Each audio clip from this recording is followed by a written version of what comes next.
Hello and welcome. This is Alchemist X, and I'm going to be going over the banners that are currently available this week and a couple of other things. So first up, let's talk about this slime boss, just because it's a pretty atypical fight. It's not the kind of thing where you can just throw your usual damage units and supports at it and just have them auto hit and it's fine. This has more specific needs. As you can see, I'm using primarily P defense units, Chloe with her alter class job, Bertrand, and then Mazartham. And that is just because I'm not sure what exactly triggers it, just because I haven't translated every aspect of this map, but anything that is attack scaling does way less damage. So P defense scaling is definitely the way to go here. If you have Logi's job 3, that's a really good choice. People that boost P defense like Lucian may be a good option too. Anybody who boosts all stats like Melville, anybody who gets your just defense as high as possible, and then you should be just fine. Like just Chloe and Bertrand by themselves are the main carries here, and then Claybell and Mazartham are just kind of helping out on the side. So yeah, that was an interesting fight. But aside from that, Lindrake has a brand new memento, something that's certainly been anticipated, is announced at the beginning of August and is now arrived. It's certainly quite strong. It has more of a PvP focus, at least from what I can tell looking at the abilities, than his original memento does. I would say long term, if you're hyper investing in Lindrake, you're going to want it regardless of how much you care about PvP, just because all of the extra stats it gets will still be good in PvE. But if you're PvP focused, then it's definitely the higher priority if you don't have either of his mementos.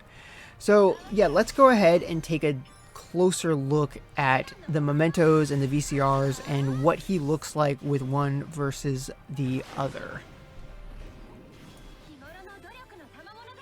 Okay, so I'm going to show a few different graphics. First up is going to be the comparison of the mementos themselves, followed by a comparison of the VCRs, and then a stat comparison versus like if you have just the first memento plus VCR versus second memento and second VCR and what his stats look like.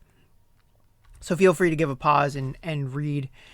And then after that, I'll just give my general opinion of the difference. So after comparing his stats, I would say that if you had to pick one, I think that the second memento is a little bit better, especially if he's a unit that you're going to be using in both PvE and PvP. While it would definitely be a really important long-term goal to grab his first memento too, just because that snowball that it's going to give is going to be really helpful. And then the offensive stats not covered by the second memento will also be really helpful. And it would take care of his agility gear, etc. But you could find some substitutions in the meantime. Because an important thing to consider is that if you don't have his first one right now, there is an option to get it on the banners. I'll talk about that more in the banner overview. But it's not a great option. I think it's more expensive than it's worth. Whereas the second memento, if you want to go for it, it is going to be also expensive, just because getting a brand new memento is always going to be, unless you're really lucky. But it's just you get to use it right now. And there'll be a decent cutoff before it's available again. So that's definitely something to think about. But with that out of the way, let's go ahead and take a closer look at the banners. And here we are at the banner. So starting with the Lindrake Yukata banner, if you want to get it, then this is the place to. 9-step selector at the end.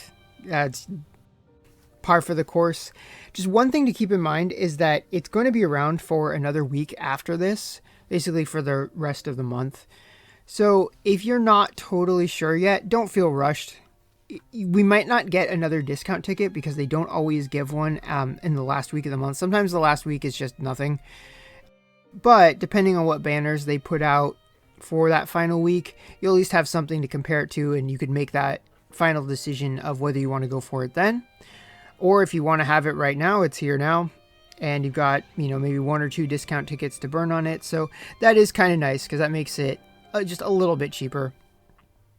Overall, I think that if you're not going for his Memento, it's pretty good skip week, just because everything else is not really that noteworthy. It's either not like scarce enough, or it's just overshadowed by all of the free / really gem efficient stuff that we've had over the past few weeks.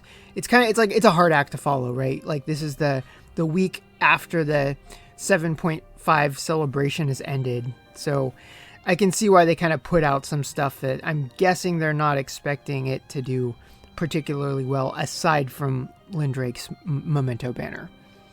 So, such examples of that include this Enlightenment Shard banner. I don't like these just because there's really no consolation prize if you just get units that you don't care about. The Memento reroll banner, I mean, it's a little bit better, but again, if you have really bad luck, it's not that great. And then when you compare it to the all 5-star Memento banners, like 5,000 gems here will get you 5 Mementos that hopefully you like at least 1 or 2 of them. Whereas if you were to take that same amount of gems and put it towards one of those, you know, say it would cost a little bit more than 5,000, be like 5,250 approximately, but that would get you 21 5-star Mementos. So I just think that's a much, much higher value. Lindrake's banner, you know, generally speaking, I think most people that would have wanted him got him with the free selector that they gave us, so makes this banner a little bit silly. Nimble even more so because the new player banner has him on it, and that's like a really good thing for new people to do, so that makes it a little harder. Now, the next 2 banners are kind of interesting because I wouldn't recommend them to most people, just because if you don't have the units already, spending that many gems to chase after them and get them kitted out is a lot to ask. However, when we're talking about units that you really care about, your favorite units, etc., then the gem value is going to take a backseat to that. So say you absolutely love Solar Ions, well then suddenly this banner is pretty great because you'll get a ton of shards of them. You can grab them on step 5, so if you don't have them at all and you really want them, you could stop there. Or if you want to grab one of their Mementos, you could go all the way to step 9, and then if you do that, you just have an even bigger mountain of shards. So you get them, you can get them maxed out, you got a Memento for them. So while I think that's more gems to ask for most people, when it's your favorite character, yeah, that's totally worth it. And then finally, we got a 9-step banner that has Lindrake's first Memento on it and a couple of other Mementos for Soul and Nimble. Not a terrible selection, aside from the fact that Nimble's first Memento came with him on the beginner banner. So if you took the path that I did playing the game, joined during the 7th anniversary, got enough gems to do the entirety of the beginner banner, then you would have Nero, Nimble, and Zaphyrus plus their first Mementos already. So you'd be treating them from a scarcity standpoint like they're free. So then that hurts the pool a little bit. And then it's also just hurt by the fact that we had the 7-step with the selector a couple of weeks ago. That's how I got Lindrake's first Memento. And then all of these other ones you could have gotten even easier just because they have a longer cutoff period. So it's not the worst banner ever. It's just, it's so overshadowed post-celebration. So yeah, that is all I've got for this week. I really want to get back to working on my Star Rail video because I had a lot of fun on the Kafka banner. But I figured this was a little bit more important to put out first because there's still a bit before the Dan Heng Imbibitor Lune banner, but talk about all that stuff later on. So if you are summoning for Lindrake's Yukata Memento, I wish you good luck, and I will see you all next time.